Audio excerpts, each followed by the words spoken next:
നടിയെ ആക്രമിച്ച കേസിൽ പൾസർ സുനിയെയും വിജീഷിനെയും 14 ദിവസത്തേക്ക് റിമാൻഡ് ചെയ്തു. പ്രതികളെ കസ്റ്റഡിയിൽ വേണമെന്ന പോലീസിന്റെ അപേക്ഷ കോടതി നാളെ പരിഗണിക്കും. മൊബൈൽ ഫോൺ അടക്കമുള്ള തെളിവ് തേടി അന്വേഷണ സംഘം തെളിവെടുപ്പ് നടത്തിയിരുന്നെങ്കിലും ഒന്നും കണ്ടെത്താൻ കഴിഞ്ഞിരുന്നില്ല. രാത്രിയിലെ തെളിവെടുപ്പിനും നീണ്ട ചോദ്യം ചെയ്യലിനും ശേഷമാണ് സുനിയെയും വിജീഷിനെയും ആലുവ മജിസ്ട്രേറ്റിന്റെ വസതിയിലെത്തിച്ചത്. കൂടുതൽ ചോദ്യം ചെയ്യലിനും പ്രധാന തെളിവ് ശേഖരണത്തിനുമായി പ്രതികളെ കസ്റ്റഡിയിൽ വേണമെന്ന് അന്വേഷണ സംഘം ആവശ്യപ്പെട്ടു. ഈ അപേക്ഷ ആലുവ ജുഡീഷ്യൽ മജിസ്ട്രേറ്റ് കോടതി നാളെ പരിഗണിക്കും. റിമാൻഡ് ചെയ്ത പ്രതികളെ കാക്കനാട് ജില്ലാ ജയിലിലേക്ക് മാറ്റി. തനിക്ക് പിന്നിൽ മറ്റാരുമില്ലെന്നും താനാണ് സംഭവത്തിന്റെ മുഴുവൻ ആസൂത്രകൻ എന്നുമാണ് സുനി മൊഴി നൽകിയിട്ടുള്ളത്. നടിയുടെ ദൃശ്യങ്ങളെടുത്ത് ബ്ലാക്ക്മെയിൽ ചെയ്ത് പണമുണ്ടാക്കുകയായിരുന്നു ലക്ഷ്യമെന്നും ഈ മൊബൈൽ ഫോൺ താൻ ഉപേക്ഷിച്ചുവെന്നും സുനിൽ പോലീസിനോട് പറഞ്ഞു. പ്രതിയുടെ മൊഴി പൂർണ്ണമായും പോലീസ് വിശ്വസിച്ചിട്ടില്ല. സംഭവത്തിന് പിന്നിൽ മറ്റാരുടെയെങ്കിലും പ്രേരണയുണ്ടായിരുന്നോ എന്ന് അന്വേഷണ സംഘം പരിശോധിച്ചു വരികയാണ്. ദേശീയപാതയോരത്ത് വെണ്ണലയിലെ ഒരു ഓടയിലാണ് ഫോൺ ഉപേക്ഷിച്ചത് എന്നായിരുന്നു സുനിയുടെ മൊഴി. എന്നാൽ രാത്രി നടത്തിയ തെളിവെടുപ്പിൽ മൊബൈൽ ഫോൺ കണ്ടെത്താൻ കഴിഞ്ഞിട്ടില്ല. ഫോൺ സുരക്ഷിതമായൊരിടത്ത് ഒളിപ്പിച്ച പ്രതി കള്ളം പറയുകയാണ് എന്നാണ് പോലീസ് വിശ്വസിക്കുന്നത്. പ്രതികളെ കസ്റ്റഡിയിൽ ലഭിക്കുന്ന മുറയ്ക്ക് കൂടുതൽ കാര്യങ്ങൾ വ്യക്തമാകും. സുരക്ഷാ കാരണങ്ങളാൽ ആലുവ പോലീസ് ക്ലബ്ബിലെത്തിയാണ് മെഡിക്കൽ സംഘം പ്രതികളെ വൈദ്യപരിശോധന നടത്തിയത്. News bureau, Kochi. നടിയെ ആക്രമിച്ച കേസിൽ ആരെയും സങ്കല്പിച്ച് കുറ്റവാളി ആക്കരുതെന്ന് മുഖ്യമന്ത്രി പിണറായി വിജയൻ. സിനിമയുമായി അകന്ന ബന്ധമുള്ളവർ മേഖലയ്ക്ക് തന്നെ അപമാനമുണ്ടാക്കുന്നുവെന്നും അധോലോകം നുഴഞ്ഞു കയറാൻ ശ്രമിച്ചാൽ ശക്തമായി നേരിടുമെന്നും മുഖ്യമന്ത്രി പ്രതികരിച്ചു. സിനിമയെപ്പറ്റി യാതൊരു തരത്തിലുള്ള ആശങ്കയും ഉണ്ടാകേണ്ടതില്ല. കേരളത്തിന്റെ സിനിമാ ലോകത്തെക്കുറിച്ചും ആശങ്കയുണ്ടാകേണ്ടതായിട്ടില്ല. ഒരു തരത്തിലുള്ള അധോലോകത്തിനും സ്വാധീനിക്കാൻ കഴിയുന്ന ഒന്നല്ല കേരളത്തിൻ്റെ സിനിമാ രംഗം. കാരണം അത് എല്ലാ അർത്ഥത്തിലും ജനകീയമാണ്, ജനങ്ങളുമായി അടുത്ത് ബന്ധപ്പെട്ട് നിൽക്കുന്നതാണ്. അത്തരത്തിലുള്ള അധോലോക ബന്ധത്തിനായി ഏതെങ്കിലും അധോലോകവുമായി ബന്ധപ്പെടുന്നവർ ഈ സിനിമാ രംഗത്തെ കീഴ്പ്പെടുത്താൻ വേണ്ടി വല്ല ശ്രമവും നടത്തിയാൽ അതിനെ ശക്തമായി നേരിടുന്നതിന് സിനിമാ ലോകത്തോടൊപ്പം സർക്കാർ ഉണ്ടാകും എന്നാണ് എനിക്ക് ഈ ഘട്ടത്തിൽ പറയാനുള്ളത്.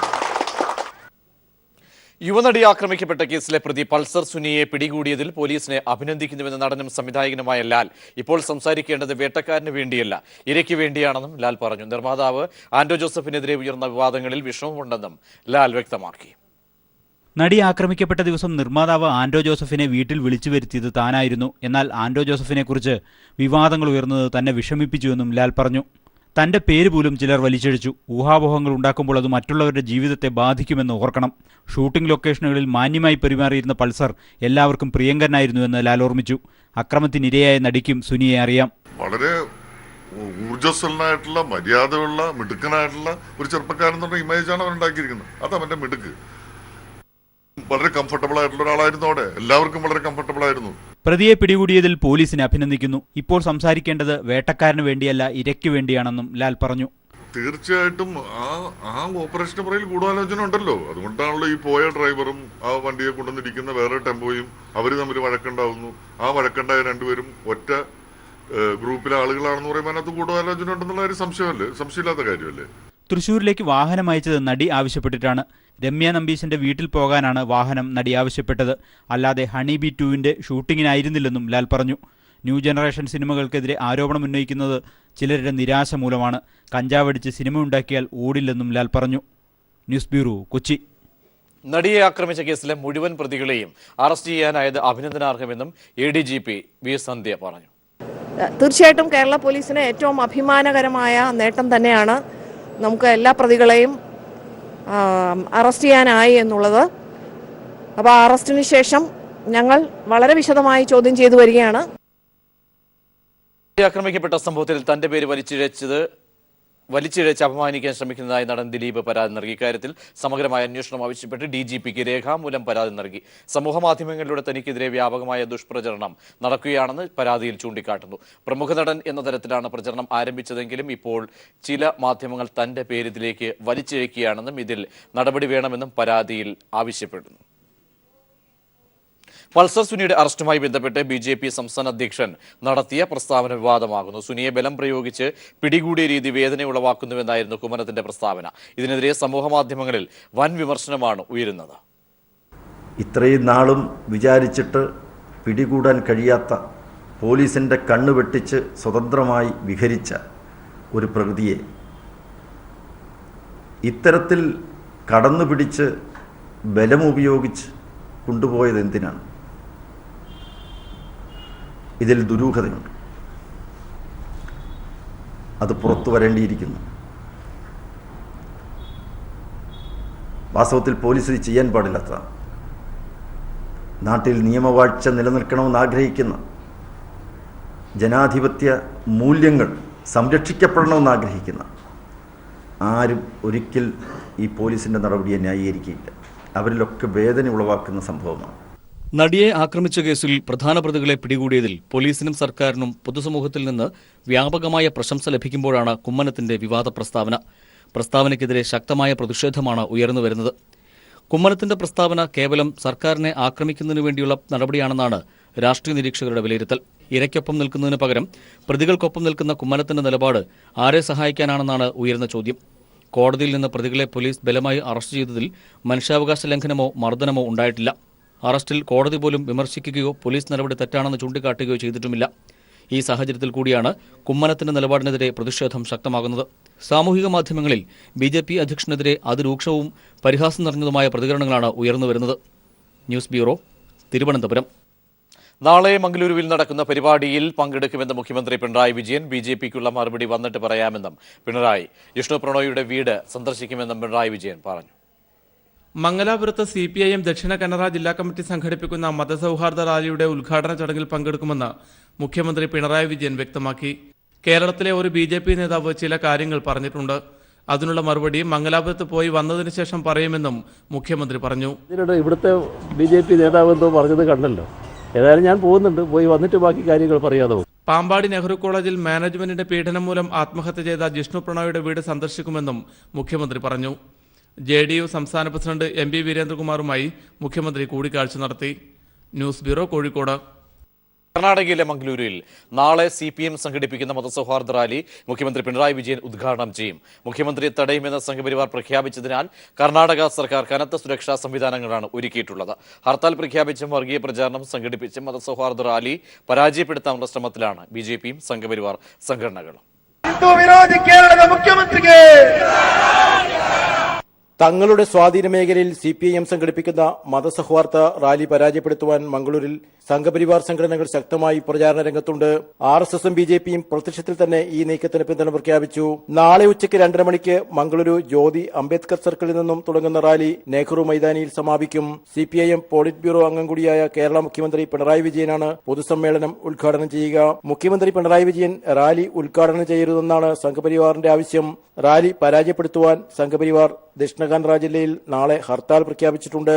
ಹಿಂದೂ ವಿರೋಧಿ ನರಹಂತಕ ಕೇರಳದ ಮುಖ್ಯಮಂತ್ರಿಯ ವಿರೋಧಕ್ಕೋಸ್ಕರ ನಾಳೆ ಬೆಳಿಗ್ಗೆ 6 ಗಂಟೆಯಿಂದ ಸಾಯಂಕಾಲ 6 ಗಂಟೆವರೆಗೆ ಇಡೀ ದಕ್ಷಿಣ ಕನ್ನಡ ಜಿಲ್ಲೆಯಲ್ಲಿ ಸ್ವಯಂ ಪ್ರೇರಿತ ಹರತಾಳ. പിണറായി വിജയൻ ഹിന്ദു വിരോധിയാണെന്നും അദ്ദേഹം കേരളത്തിൽ ഹിന്ദുക്കളെ കൊന്നൊടുക്കുന്നുവെന്നുമാണ് സംഘപരിവാറിന്റെ പ്രചാരണം. ഇതിന്റെ ഭാഗമായി ലഘുലേഖകളും സംഘപരിവാർ വിതരണം ചെയ്യുന്നുണ്ട്. നാളെ മംഗളൂരുവിലെത്തുന്ന കേരള മുഖ്യമന്ത്രി പിണറായി വിജയന് എല്ലാവിധ സുരക്ഷയും ഉറപ്പുവരുത്തുമെന്ന് കർണാടക മന്ത്രി UT ഖാദർ പറഞ്ഞു. Full security and full support on the government and department for the same of Kerala will be given.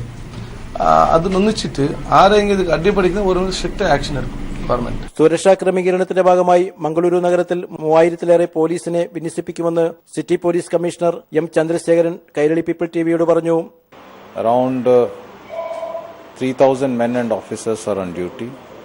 25 platoons of KSRP is also on duty, has been pressed into duty, and we have also booked around 125 persons under security sections, and all security arrangements have been made proper. 12 executive മജിസ്ട്രേറ്റുമാരുടെ നേതൃത്വത്തിൽ ശക്തമായ സുരക്ഷാ മുൻകരുതൽ നടപടികളാണ് കർണാടക സർക്കാർ ക്രമസമാധാന പാലനത്തിനായി ഏർപ്പെടുത്തിയിട്ടുള്ളത്.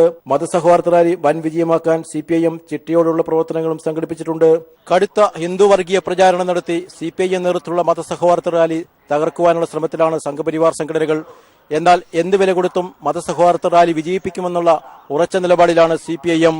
മംഗളൂരുവിൽ നിന്നും cameraman Shaiju ബിലാത്രയ്ക്കൊപ്പം Sunny Joseph. കൊല്ലം അഴീക്കൽ ബീച്ചിലെ സദാചാര ഗുണ്ടായിസത്തിൽ ഈര അനീഷ് ആത്മഹത്യ ചെയ്ത സംഭവത്തിൽ അഗളി പോലീസ് കേസെടുത്തു. പോലീസിന് ലഭിച്ച ആത്മഹത്യാക്കുറിപ്പിലെ 2 പേർക്കെതിരെ 306 വകുപ്പ് പ്രകാരം ആത്മഹത്യാ പ്രേരണ കുറ്റത്തിനാണ് കേസെടുത്തത്. അഗളി CIക്കാണ് അന്വേഷണ ചുമതല. പാലക്കാട് ജില്ലാ ആശുപത്രിയിലെ പോസ്റ്റ്മോർട്ടത്തിന് ശേഷം മൃതദേഹം ബന്ധുക്കൾക്ക് വിട്ടു നൽകി.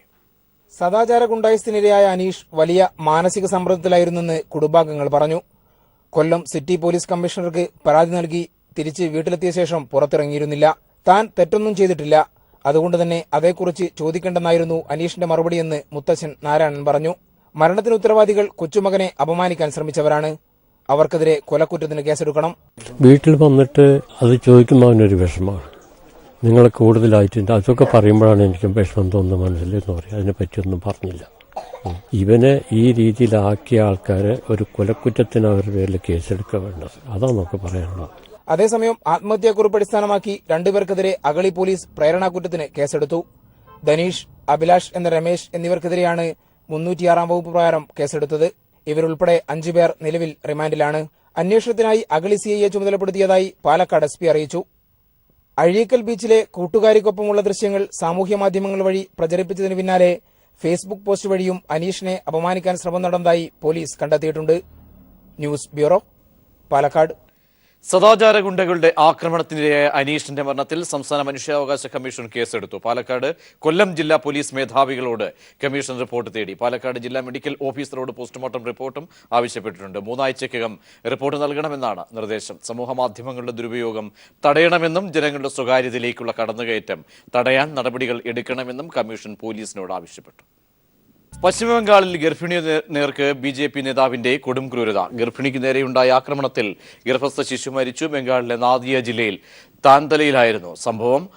പരീക്ഷയ്ക്കിടെ ഉച്ചഭാഷണിയിലൂടെ ഭക്തിഗാനം വെച്ചതിൽ പരാതിപ്പെട്ടതാണ് ആക്രമണത്തിന് കാരണമായത്. കുട്ടികൾക്ക് പഠിക്കാൻ കഴിയാതെ വന്നതോടെയാണ് സ്ത്രീ പരാതിപ്പെട്ടത്. BJP നേതാവ് പലാഷ് കുമാർ വിശ്വാസം ഇയാളുടെ ഗുണ്ടകളും ചേർന്ന് പരാതിപ്പെട്ട സ്ത്രീയെ ക്രൂരമായി മർദ്ദിക്കുകയായിരുന്നു. തടസ്സം പിടിക്കാനെത്തിയ സ്ത്രീയുടെ ബന്ധുവിനെയും ഇവർ മർദ്ദിച്ചു. BJP നേതാവായ പഞ്ചായത്ത് പ്രസിഡന്റിന്റെ നേതൃത്വത്തിൽ ഒരു സംഘം ആളുകളാണ് ആക്രമണം നടത്തിയത്.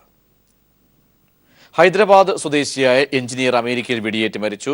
വാറങ്കൽ സ്വദേശി ശ്രീനിവാസ് കുച്ചിഫോട്ടാണ് കൻസാസിൽ വെച്ച് വെടിയേറ്റത്. 51-കാരനായ മുൻ നാവികസേന ഉദ്യോഗസ്ഥനാണ് ശ്രീനിവാസിന് നേരെ വെടിയുതിർത്തത്.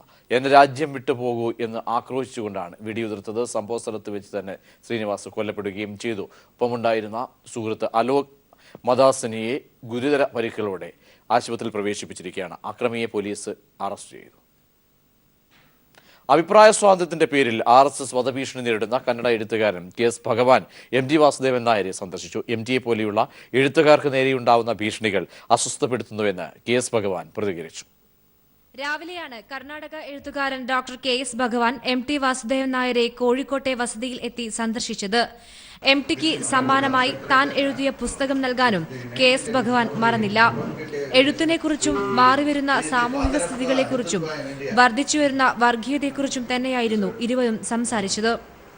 ഇന്ത്യ പോലുള്ള ജനാധിപത്യ രാജ്യത്ത് MTയെ പോലെയുള്ള വലിയ എഴുത്തുകാരന് നേരെയുണ്ടായ ഭീഷണി അസ്വസ്ഥപ്പെടുത്തുന്നുവെന്നും MTയെ പോലുള്ള എഴുത്തുകാരന്റെ ചിന്തകളെയും സത്യസന്ധതകളെയും ചോദ്യം ചെയ്യാനുള്ള അവകാശം ആർക്കും ഇല്ലെന്നും KS ഭഗവാൻ പറഞ്ഞു. A great writer like MT Vasudevan faces threat from communal forces. It's a very disturbing situation in a democracy like this, ours. In a democracy, anybody can express any opinion provided it is not against the security of the country. ഭഗവത്ഗീതയിലെ ചില ഭാഗങ്ങളെക്കുറിച്ച് താൻ സംസാരിച്ചപ്പോൾ ചില വർഗീയവാദികൾ തനിക്കെതിരെ ഭീഷണി ഉയർത്തി. വർഗീയത പരത്തുന്ന ആളുകൾ സ്വയം ചിന്തിക്കേണ്ട സമയമായെന്നും തങ്ങളുടെ ചിന്താഗതി സമൂഹത്തിന് നന്മ പകരുന്നതാണോ എന്ന് വിലയിരുത്തേണ്ട സമയം അതിക്രമിച്ചെന്നും KS ഭഗവാൻ പറഞ്ഞു. News bureau, Kozhikode. മിഠായി തെരുവ് തീപിടുത്തത്തിൽ സമഗ്ര അന്വേഷണം നടത്തുമെന്ന് മന്ത്രി ടി.പി. രാമകൃഷ്ണൻ. ഡെപ്യൂട്ടി കളക്ടർക്ക് ആയിരിക്കും അന്വേഷണ ചുമതല. പ്രാഥമിക റിപ്പോർട്ട് നാളെ സമർപ്പിക്കാനും നിർദ്ദേശം. രാവിലെയാണ് മന്ത്രിമാരായ ടി.പി. രാമകൃഷ്ണനും എ.കെ. ശശീന്ദ്രനും കോഴിക്കോട് മിഠായി തെരുവിലെ തീപിടുത്തത്തിൽ നശിച്ച കടകൾ സന്ദർശിച്ചത്. അടിക്കടിയുണ്ടാവുന്ന തീപിടുത്തം ആശങ്ക ഉണ്ടാക്കുന്നതായും ദുരന്ത നിവാരണ സേനയുള്ള ഡെപ്യൂട്ടി കളക്ടറോട് സംഭവം അന്വേഷിക്കാൻ കളക്ടർ നിർദ്ദേശം നൽകിയതായും മന്ത്രി ടി.പി. രാമകൃഷ്ണൻ പറഞ്ഞു. ഇതുപോലുള്ള ദുരന്തങ്ങൾ ഇവിടെ ഉണ്ടാവാൻ പാടില്ല. ഇപ്പോഴുണ്ടായ സംഭവവും എല്ലാവരെയും വല്ലാതെ ചിന്തിപ്പിക്കുന്നുണ്ട്. ഈ സംഭവത്തിൽ കോഴിക്കോട് ഡെപ്യൂട്ടി കളക്ടറുടെ നേതൃത്വത്തിൽ എല്ലാ വിദഗ്ധന്മാരെയും പങ്കാളികളാക്കി ഒരന്വേഷണത്തിന് കലക്ടർ ഉത്തരവിട്ടിട്ടുണ്ട്. കൃത്യമായ മാനദണ്ഡങ്ങൾ പാലിക്കാത്ത കടകൾക്കെതിരെ നടപടി സ്വീകരിക്കുമെന്നും അദ്ദേഹം ചൂണ്ടിക്കാട്ടി. വ്യാപാരികൾ ഉൾപ്പെടെ സഹകരിച്ച് മുൻപോട്ടു പോയാൽ മാത്രമേ ഇത്തരം അപകടങ്ങൾ ഒഴിവാക്കാൻ സാധിക്കുകയുള്ളൂ എന്ന് മന്ത്രി എ.കെ. ശശീന്ദ്രൻ പറഞ്ഞു. വ്യാപാരികൾ സഹകരിക്കാഞ്ഞാൽ ഈ നഷ്ടത്തിൻ്റെയും ദുരന്തത്തിൻ്റെയും ഉത്തരവാദിത്വം നാളെ വ്യാപാരികളിലായി മാറും. അപ്പോൾ അങ്ങനെ ഒരു ഉത്തരവാദിത്വത്തിലേക്ക് അവർ പോണ്ട. അവരും കൂടി സഹകരിച്ചിട്ട് ഇത് നേരെയാക്കാൻ ശ്രമിച്ചാൽ എല്ലാ പ്രശ്നത്തിനും പരിഹാരമാകുമല്ലോ. നാളെ തന്നെ അന്വേഷണത്തിന്റെ പ്രാഥമിക റിപ്പോർട്ട് സമർപ്പിക്കാൻ ഡെപ്യൂട്ടി കളക്ടർക്ക് കളക്ടർ നിർദ്ദേശം നൽകിയിട്ടുണ്ട്. Collector UV. Jose, A. Pradeep Kumar MLA. ഉൾപ്പെടെയുള്ളവരും മന്ത്രിമാർക്കൊപ്പം ഉണ്ടായിരുന്നു. News bureau, Kozhikode. ബാംഗ്ലൂരിൽ ഇന്റർ കോളേജ് കലോത്സവം സംഘടിപ്പിച്ചു. സെന്റ് ക്ലാരറ്റ് കോളേജിന്റെ ആഭിമുഖ്യത്തിലായിരുന്നു കലോത്സവം. ബാംഗ്ലൂർ സെന്റ് ക്ലാരറ്റ് കോളേജിന്റെ ആഭിമുഖ്യത്തിൽ നടന്ന ഇന്റർ കോളേജ് കലോത്സവം മയൂരി 2017 ഉദ്ഘാടനം കഥക് നർത്തകൻ റോക്കി ആന്റണി, കന്നഡ സീരിയൽ നടൻ മോനീഷ് കൃഷി, കന്നഡ സിനിമാ നിർമ്മാതാവും സംവിധായകനുമായ Simple Suni, college principal father Sabu George എന്നിവർ ചേർന്ന് നിർവഹിച്ചു. Bishop Cotton Christian college, Maharani college, Saint Joseph college, Sindhi college, MS Ramaiah college, BL college മുതലായ ബാംഗ്ലൂരിലെ 30ഓളം കോളേജിലെ കലാകാരന്മാരും കലാകാരികളും കലോത്സവത്തിൽ പങ്കെടുത്തു.